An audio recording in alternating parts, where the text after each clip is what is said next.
دوستو پاکستان اور I am F کے درمیان معاہدہ ہو گیا۔ اس خبر پہ کوئی خوشی منا رہی ہے تو کوئی غم سے نڈال ہے۔ اگر آپ بھی حیران ہیں کہ ہم خوشی منائیں یا غم تو فکر نہ کریں، آج ہم آپ کو آسان الفاظ میں چند عوامی سوالات کے جوابات دیں گے، جیسا کہ ہمیں آئی ایم ایف ڈیل پر خوش ہونا چاہیے یا نہیں۔ کیا آئی ایم ایف معاہدے پاکستان کے لیے اچھے ہیں؟ آخر آئی ایم ایف مہنگائی کیوں کرواتی ہے؟ پاکستان کیسے آئی ایم ایف سے بچ سکتا ہے؟ تمام سوالاتوں کے جوابات اس ویڈیو میں موجود ہیں، لیکن سب سے پہلے ہم نے سمجھنا ہے کہ آئی ایم ایف کیا ہے۔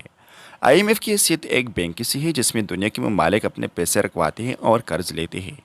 اس کی بنیاد دوسری جنگ عظیم کے دوران امریکہ اور برطانیہ سمیت 44 ممالک نے رکھی تھی۔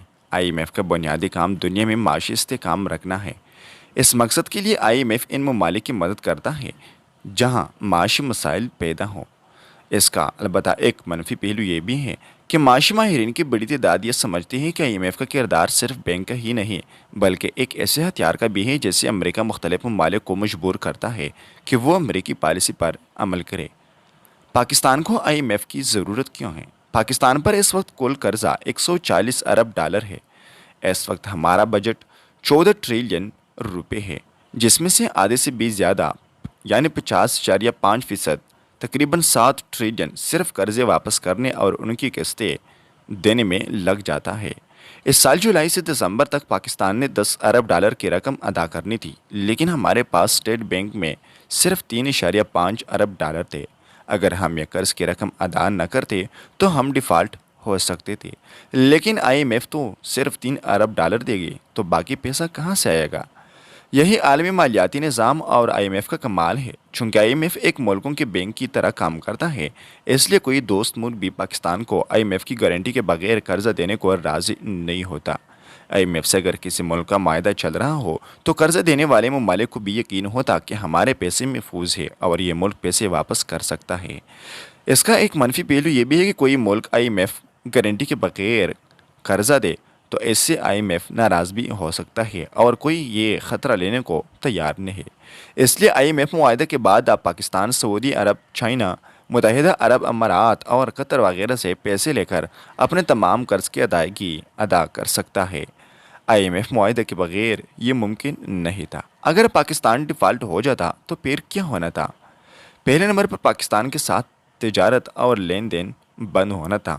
پاکستانی ایکسپورٹ اور امپورٹ بند، شدید ترین مہنگائی کا لہر، معاشی عدم استحکام، روپے کی قدر ڈالر کے مقابلے میں کئی گنا گر جاتی، ہر ضروریات زندگی کی چیز کئی گنا مہنگی، نوکریوں کا خاتمہ، بین الاقوامی ادارے ملک چھوڑ جاتے، پاکستان کا بینکاری نظام تباہ ہو جاتا، عوام کی بچت اور سرمایہ کاری غائب ہو جاتی۔ تو دوستو آخر آئی ایم ایف مہنگائی کیوں کرواتی ہے؟ چونکہ آئی ایم ایف قرضہ دیتی ہے تو وہ اس کے ساتھ مکمل معاشی روڈ پلان بھی دیتی ہے کہ قرضہ کیسے واپس کرنا ہے۔ اس وجہ سے کچھ جگہوں پر قیمتیں زیادہ کرنی پڑتی ہے تاکہ پیسے واپس کیے جائے۔ یہ شرائط آئی ایم ایف خود طے کرتی ہے اور ہمیں مجبوراً ماننا پڑتا ہے۔ دوستو کیا ہمیں آئی ایم ایف ڈیل پر خوش ہونا چاہیے؟ جی ہاں، اس موجودہ معاہدے سے فی الحال ڈیفالٹ کا خطرہ پاکستان سے ٹل گیا ہے، لیکن اگر ہم نے معاشی سمتیں درست نہیں کی تو کچھ عرصے بعد ہم دوبارہ اسی مقام پر کھڑے ہوں گے۔ کیا تحریک انصاف نے اپنے دور میں کوئی کمال کیا تھا؟ جی نہیں، تحریک انصاف دور میں بھی قرضے ریکارڈ رفتار سے بڑھے۔ جتنا قرضہ پاکستان نے 75 سال میں لیا، اس کا 76% تحریک انصاف نے صرف 3 سال 8 ماہ میں لیا، جس کا اعتراف عمرانی دور کے وزیر خزانہ شوکت طرین نے خود کیا ہے۔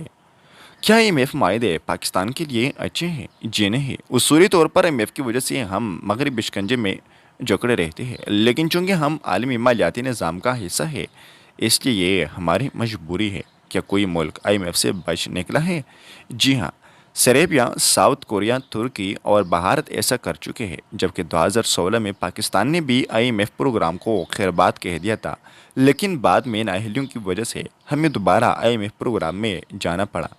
پاکستان کیسے آئی ایم ایف سے بڑھ سکتا ہے؟ اس کا ایک ہی سادہ سا نسخہ ہے کہ ہم ملک میں زیادہ سے زیادہ پیسہ لائے اور اپنا خرچ کم سے کم کرے۔ اس مقصد کے لیے ہم کو پہلے نمبر پر ایکسپورٹ بڑھانا ہوگی، دوسرے نمبر پر ملک میں غیر ملکی سرمایہ کاری لانا ہوگی اور تیسرے نمبر پر ہمیں ملک میں سیاسی استحکام پیدا کرنا ہوگا۔ مختصر یہ کہ آئی ایم ایف کسی بھی طرح سے پاکستان کے مسائل کا حل تو نہیں، لیکن فی الحال قرضہ لینا ہماری مجبوری ہے۔ ڈیفالٹ کی صورت میں نقصان زیادہ ہے۔ ہمیں قرضہ لینے پر خوش تو نہیں ہونا چاہیے، لیکن ہم بدترین حالات سے پھر بھی کچھ دیر کے لیے بچ گئے ہیں۔ اگر ہم نے سیاسی لڑائی جھگڑے بند نہ کیے تو ہمیں ڈیفالٹ سے کوئی نہیں بچا سکتا۔